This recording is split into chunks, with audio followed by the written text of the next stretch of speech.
उसकी चिट्ठी, मेरा पीछा करने वाला। मेरे मुंबई के सुबह हमेशा हंगामेदार होते थे। एक ठंडी सर्दी के दिन जब मैं अपने दांतों को ब्रश कर रहा था, मैंने कुछ अजीब देखा। मेरे हाथ पर मेरा नाम लिखा हुआ था। यह हैंडराइटिंग अपरिचित लग रही थी, लेकिन मैंने इसे अपनी कल्पना समझकर नज़रअंदाज कर दिया। उस दिन मैं बांद्रा में अपने ऑफिस के लिए लोकल ट्रेन में गया। अभी भी असहज महसूस कर रहा था। पिछले कुछ महीनों से कोई मेरा पीछा कर रहा था। पहले मैंने कुछ छोटे छोटे लक्षण देखे। एक अजनबी जो ज़्यादा देर तक घूर रहा था। रात को मैरीन ड्राइव से घर लौटते समय मेरे पीछे कदमों की आवाज़। और एक बार मुझे अपने बैग में एक चिट्ठी मिली। उसमें बस लिखा था, मैं तुम्हें देख रहा हूँ।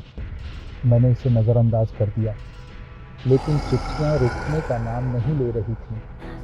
ये पहले से ज़्यादा बार आने लगीं। हर एक में मेरे जीवन के व्यक्तिगत विवरण थे। भेजने वाले को मेरे कोलाबा की चाय की दुकान, जुहू बीच पर मेरी जॉगिंग रूटीन और वर्ली सी फेस पर मेरी देर रात की ड्राइव के बारे में पता था।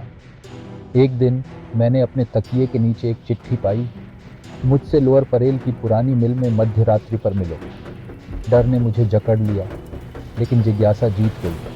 मैंने इस स्टॉकर का सामना करने का फैसला किया। मध्य रात्रि में मैं खाली मिल में पहुंचा।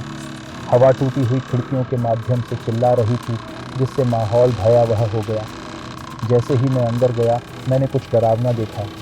दीवारों पर मेरी तस्वीरें थीं। ये सामान्य तस्वीरें नहीं थीं, ये विभिन्न कोणों से ली गई थी, जैसे मुझे महीनों तक देखा गया हो। मेरी खाने, चलने, सोने की तस्वीरें, वो पल जिन्हें मैंने निजी समझा था। लेकिन सबसे बुरी बात अभी आना बाकी थी। कमरे के बीच में एक कुर्सी मेरी तरफ थी। उस पर एक गुड़िया थी जो मेरे कपड़ों में थी।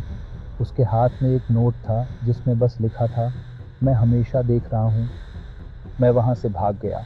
कभी पीछे मुड़कर नहीं देखा, लेकिन मुझे हमेशा इस बात का एहसास रहा कि मैं देखे जा रहा हूँ। कृपया अधिक डरावनी कहानियों के लिए लाइक, शेयर और सब्सक्राइब करना न भूलें।